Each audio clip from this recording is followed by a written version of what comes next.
The Sign of the Cross by Colm Tóibín. Read by Stanley Townsend. Chapter 1. A Native Son.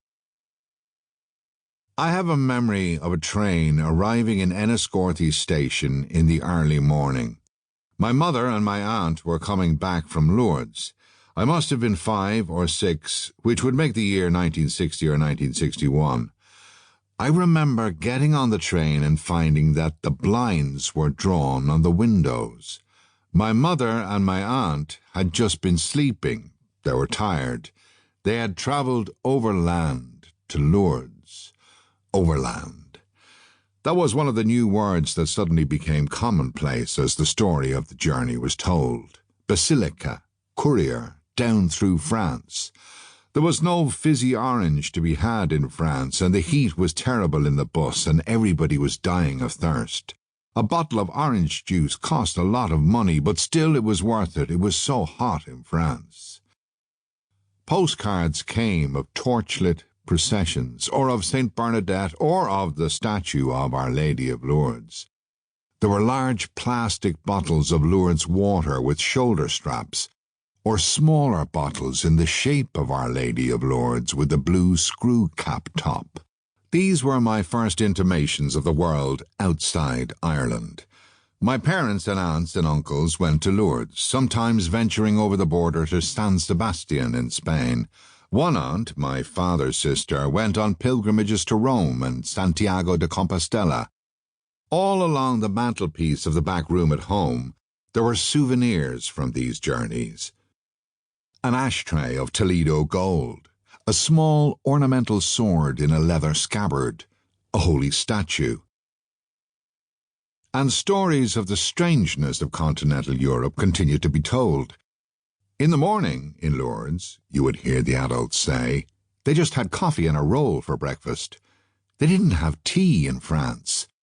I can still see myself sitting quietly watching the adults discussing this.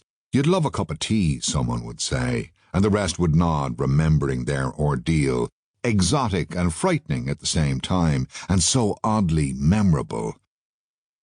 And maybe then there would be a moment's silence, and someone would say that there was nothing like Lourdes all the same, nothing like the procession, the torches at night, and the invalids being led down to the basilica, and they would all agree, all nod in a thoughtful, melancholy, and distant way.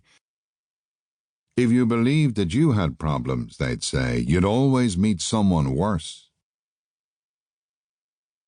In the cathedral in Enniscorthy, the names of the bishops from the beginning of time were written on a painted scroll which stretched down the high walls on each side of the altar.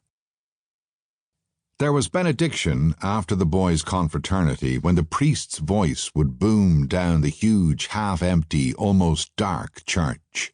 Death comes soon, he would say. Judgment will follow. So now, dear children, examine your conscience and find out your sins. This was the centre of power, our neo-Gothic cathedral at the top of Main Street, designed by Pugin, towering over us all, much grander than the town's Protestant church.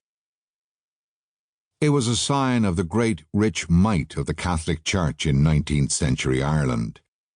But if I forget about its grandeur and majesty for a few minutes, and if I concentrate on what it was like to be a child in that place, at Children's Mass on Holy Thursday, for example, or at 10 o'clock Mass any Sunday, I remember hours of unsettled boredom. Nonetheless, it was where you could see everybody. You could notice that people who owned shops tended to walk confidently up the centre aisle at the last minute. It was where you could see the merchants in their new clothes. I was an altar boy there, and I accompanied the priest with a paten as he gave out communion to the faithful, and thus I got to see everyone's tongue at close range. Some stuck it out with great force, as though it was a leather strap. Others were timid about sticking it out as though it was an intimate part of their body which they preferred to keep hidden. Some had broad, flat tongues, the shape of a piece of sole or place. Others had narrow, thick tongues, and each tongue had a different texture. Small wrinkles and indentations filled the surface, and each person Sample complete. Ready to continue?